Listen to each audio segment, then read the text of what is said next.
नमस्कार, मैं हूं आपके साथ प्रिया सिंह सोमवंशी। इस वक्त की बड़ी खबर आपको बता दें, देश में इस समय ईडी सीबीआई के एक्शन का शोर है। विपक्ष सिर्फ जांच एजेंसियों के दुरुपयोग की रट लगाए घूम रहा है, लेकिन इधर 24 की पिच पर बीजेपी ने ताबड़तोड़ बैटिंग शुरू कर दी है। मुसलमानों को जोड़ने के लिए बीजेपी ने एक नया मिशन शुरू किया है, जिसका नाम है मिशन मुसलमान। इस मिशन के तहत यूपी, बिहार, वेस्ट बंगाल, केरल और तेलंगाना के मुसलमानों पर सबसे पहले फोकस है।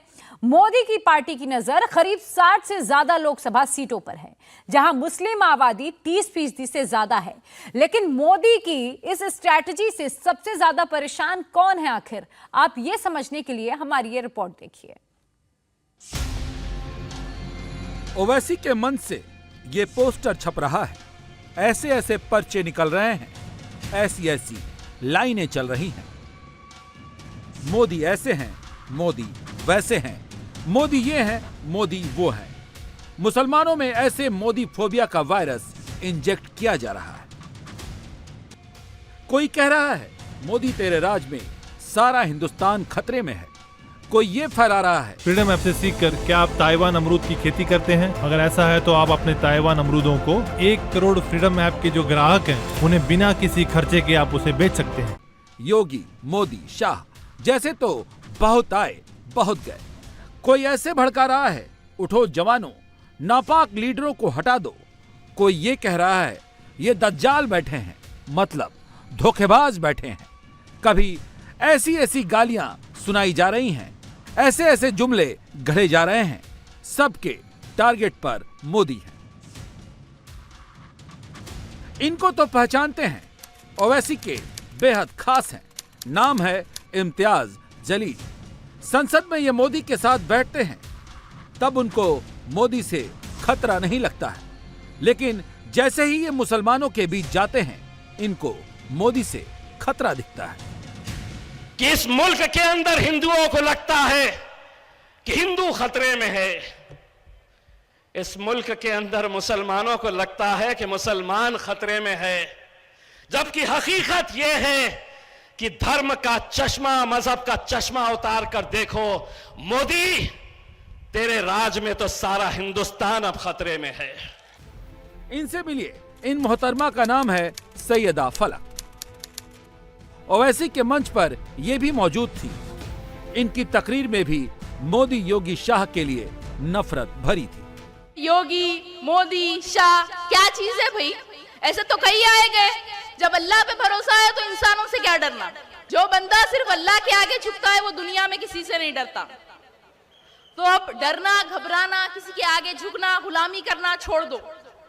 आप सब अपने दिल पर हाथ रख के बताइए कि जब जुनैद, नासिर, पहलू, इखलाक, फैजान, फैसल, कासिम, तबरेज अंसारी और ऐसे कई मुसलमानों की मॉब लिंचिंग होती है तो सबसे पहले आवाज कौन उठाता है? हिजाब, ट्रिपल तलाक, CA, NRC, UAPA, uniform civil code, Babri Masjid, bulldozer, encroachment, ऐसे हर जुल्म के खिलाफ सबसे पहले आवाज कौन उठाता है? मोदी, शाह, योगी के खिलाफ मुसलमानों को भड़काने वाली सोच को डीजल कहां से मिल रहा है, समझना मुश्किल नहीं है। भाईजान के मंच पर मोदी से नफरत करने वालों की लंबी लाइन लगी है। सब मोदी को सुना रहे हैं। इनसे भी मिलिए, ये अब्दुल मोमिन रिजवी हैं। सुना तो शायरी रहे हैं। इसमें कितना शेर है और कितना नफरत फैलाने वाला शोर है, खुद फैसला कीजिए। कि उठो जवानों, उठो जवानों, जोशो खिरत के खून से दिल को खंगाल लो और नापाक लीडरों को हटाकर मुकाम से इस राज की पगड़ी को अब तुम संभाल लो। इनका नाम मौलाना अब्दुल्ला सलीम कमर चतुर्वेदी है। भाईजान की एंटी मोदी गैंग में इनका नाम भी बहुत ऊपर है। आर्टिकल नंबर 21 है ये, protection of our life. Police के सामने उसकी बॉडी लाई जाती है तो पुलिस वाले कहते हैं इसको लेकर जाओ, इंसानियत खत्म हो गई। दज्जाल बैठे हुए कुर्सी इख्तिदार पर, तुम्हें कुर्सी पर बैठने का कोई हक नहीं है जब तुम्हें भारत के नागरिक के बारे में चिंता नहीं है। अब आप सोच रहे होंगे कि ओवैसी का मंच, सामने हजारों मुसलमानों की भीड़, वहां से कभी नाम से तो कभी बिना नाम लिए सब मोदी के नाम का पर्चा फाड़ रहे हैं, मोदी का खौफ दिखा रहे हैं।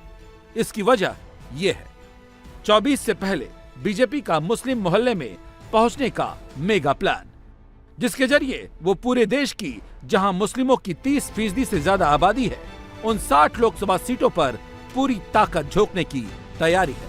अब ओवैसी की मुश्किल क्या है वो भी समझ लीजिए। अभी तक AIMIM वही पहलवान बनती है जहां जहां ज्यादा मुसलमान आबादी रहती है, जिसमें ओवैसी की और खुद इम्तियाज जलील की भी सीट है। और अब बीजेपी ने मुस्लिम मोहल्लों में घुसने का बड़ा प्लान तैयार किया है। भाईजान के लोग मन से मोदी के खिलाफ मुसलमानों को भड़का रहे हैं, जबकि मोदी उन्हीं मुसलमानों से दोस्ती के लिए कदम बढ़ा चुके हैं। बीजेपी ने भी ठान लिया है ओवैसी से कुश्ती भी और मुसलमानों से दोस्ती भी। 2024 के चुनाव में बीजेपी के अल्पसंख्यक मोर्चे ने यूपी, बिहार, पश्चिम बंगाल, केरल और तेलंगाना में मुस्लिम बहुल जिलों पर ध्यान देने के साथ साथ साल भर चलने वाले मुस्लिम आउटरीच कार्यक्रम की शुरुआत कर दी है। आने वाले लोकसभा चुनाव में बड़ा लाभ मिलेगा और जिन लोकसभा सीटों पर भारतीय जनता पार्टी किन्हीं कारणों से हारी है उन पर इसको ज्यादा किया जाएगा। मतलब साफ है, 2024 में बीजेपी 80-20 वाले फॉर्मूले पर नहीं 100% वाले फॉर्मूले पर काम कर रही है, और खासतौर से उन सीटों पर जहां मुस्लिम वोटर हार जीत डिसाइड करते हैं। यूपी में 80 लोकसभा सीट है। 80 में से 29 सीट करीब ऐसी हैं जहां मुसलमान वोटर डिसाइडिंग फैक्टर है। बीजेपी मुस्लिम मोहल्लों के जरिए उनके दिलों में जगह बनाने के प्लान पर काम कर रही है।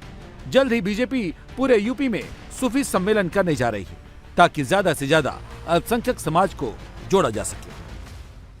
भारतीय जनता पार्टी अल्पसंख्यक मोर्चे के द्वारा जो सूफीज़्म के ऊपर आज काम किया जा रहा है, सूफी संवाद महाअभियान चलाकर देश भर के सूफियों से संवाद करके देश को मजबूत करने के लिए भारतीय जनता पार्टी की विचारधारा जो एकात्म मानववाद की, गरीब कल्याण की विचारधारा है और यही सूफीज़्म की विचारधारा है।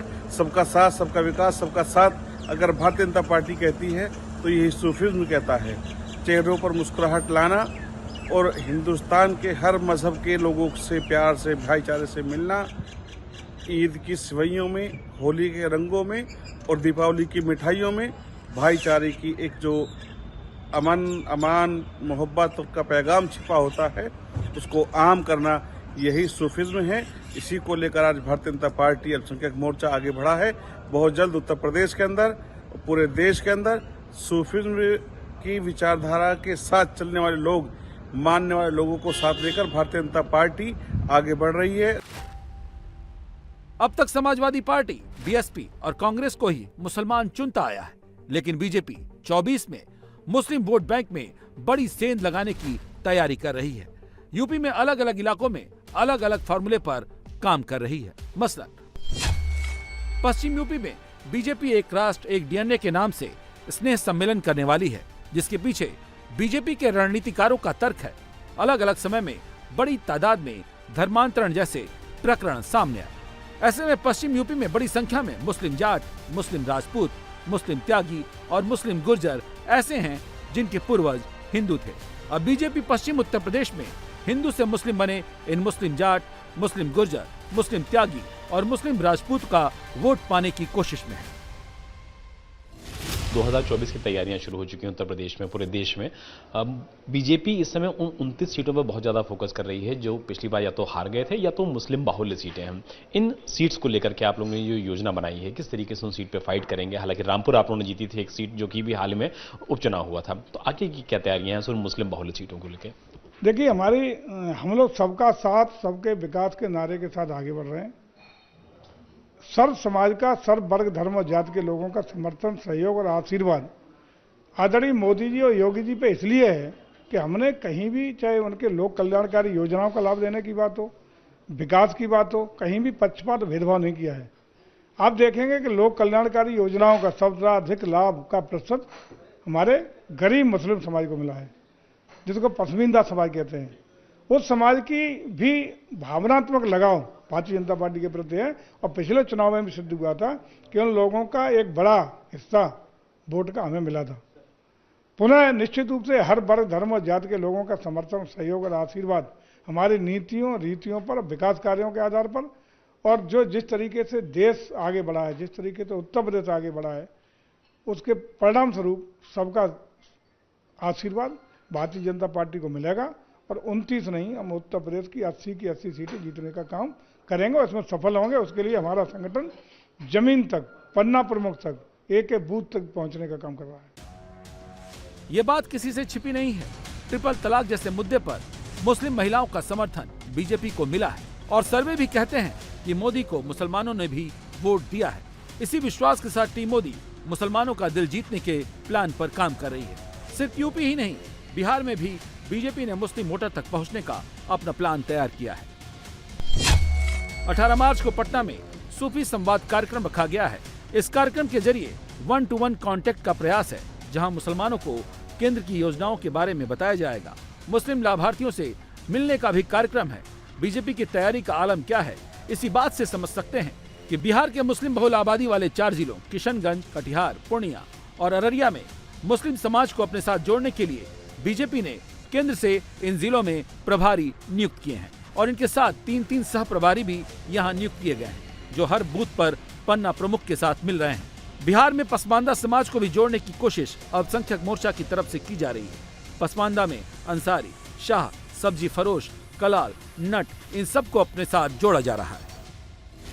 हम उसमें प्रेम, सौहार्द, आपको पता होना चाहिए कि भारत ही एक ऐसा देश है, आज यूक्रेन और रशिया लड़ रहा है, लेकिन एक तिरंगा भारत का अगर कोई बालक यूक्रेन में लेके खड़ा हो जाता है, तो पाकिस्तान का भी अगर कोई मुसलमान कलमा पढ़ने वाला, पाकिस्तान में रहने वाला, अगर उस झंडे तिरंगे के पीछे है, तो वो अपने आप को महफूज है कि हमारी जान की हिफाजत अगर है तो तिरंगे के आधार पर है।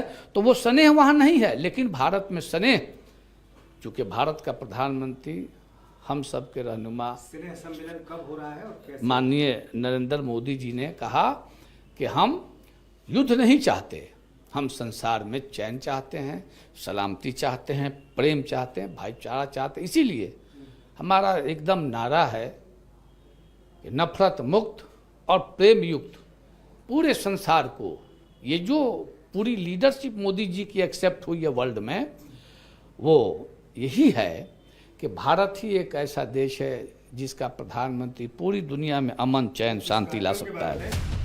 24 में बिहार बीजेपी के लिए बड़ी चुनौती है। जेडीयू आरजेडी के साथ खड़ी है। बिहार के मुसलमानों के लिए विकल्प के तौर पर यह सबसे सॉलिड विकल्प है और बीजेपी इसी में सेंध लगाने की कोशिश में मुस्लिम आउटरीच का प्रोग्राम करा रही है। जहां जहां विधानसभा चुनाव होने वाले हैं, वहां भी बीजेपी ने मुसलमानों के बीच माहौल बनाना शुरू कर दिया है। तेलंगाना में मुस्लिम मोहल्ले में अब तक ओवैसी की चलती रही है और बीजेपी इसी कॉन्सेप्ट को दूर करने में लगी है। खासतौर पर तेलंगाना में हैदराबाद, करीमनगर, आदिलाबाद, निजामाबाद और महबूबनगर, निर्मल, आसिफाबाद में भी मुस्लिम वोटरों की तादाद ज्यादा है। उन तक भी मुसलमानों से कनेक्ट होने का प्लान बनाया जा रहा है। लेकिन सबसे ज्यादा चुनौती हैदराबाद के पुराने शहर की 7 विधानसभा सीटों और लोकसभा सीट को लेकर है, जिस पर असदुद्दीन ओवैसी का कब्जा है। बीजेपी ने इन सभी सीटों के लिए अलग प्लान बनाया है, जिसमें बीजेपी ने सूफी एम के चिश्ती को जिम्मेदारी दी है। मुसलमान लोगों को, मुसलमान भाइयों को और बहनों को हम ये बोलना चाहिए, 70 साल की आज़ादी में उनका दादा, उनका बाप से वहाँ पर पूरा राजनीति उन्होंने चला रहे। वहाँ पर एमपी उन्होंने थे, एमएलए उन्होंने थे, 70 साल से उन्होंने, अभी तक कुछ भी विकास नहीं है। वहाँ पर वर्ल्ड सिटी में अभी तक भी मेट्रो रेल नहीं आने दे रहे और विकास का उन्होंने लेते नहीं, खाली भड़काऊ भाषण देते और हिंदू मुसलमान का मसला लाते। फ्रीडम ऐप से सीखकर क्या आप ताइवान अमरूद की खेती करते हैं? अगर ऐसा है तो आप अपने ताइवान अमरूदों को 1 करोड़ फ्रीडम ऐप के जो ग्राहक हैं, उन्हें बिना किसी खर्चे के आप उसे बेच सकते हैं। और वही लाइट बिल मत बंदो, नल बिल मत बंदो, यही छोटे छोटे उससे कारोबार लोगों को उन्हें पूरा भटकाते। मेरे माँ बहन ने 3 तलाक को बहुत सपोर्ट कर रहे हैं, क्योंकि ये मजहब का ये इविल नहीं है, ये सोशल इविल है, ये सोशल काज है। जैसा इससे पहले हिंदू समाज में सती था, वो धीरे धीरे वो मिट गया। ये भी मिट जाना चाहिए। ये इस्लामिक कंट्रीज में कहीं भी नहीं है, इस्लामिक देश मुल्क में कहीं भी 3 तलाक नहीं है। ये हिंदुस्तान में था, वो भी थोड़े लोगों के लिए, थोड़े पॉलिटिशियन भड़काने लिए और ये वोट बैंक के लिए वो कर रहे थे। वो मोदी जी एक संघ संस्कृत का, जैसा राम मोहन राय करा वैसा एक संघ संस्कृत के नाते से ये 3 तलाक लाए। मेरे माँ बहन और बहनों इसको बहुत समर्थन कर रहे हैं। वो आधे से आधा वोट, मुस्लिम वोट, महिला वोट हमारे अपने के आ रहे हैं। समझना मुश्किल नहीं है कि मुस्लिम वोट की सियासत करने वाली पार्टियों के निशाने पर मोदी क्यों हैं। उसकी वजह है टीम मोदी का मुस्लिम मोहल्लों तक पहुंचना, क्योंकि वो भी जानते हैं अगर बीजेपी को वोट देने वाले मुसलमानों का वोट परसेंटेज बढ़ा तो 24 में मोदी को कोई नहीं रोक सकता। इंडिया टीवी हर वक्त हर जगह डाउनलोड करने के लिए सर्च करें India TV news Google play store या ऐप स्टोर पर।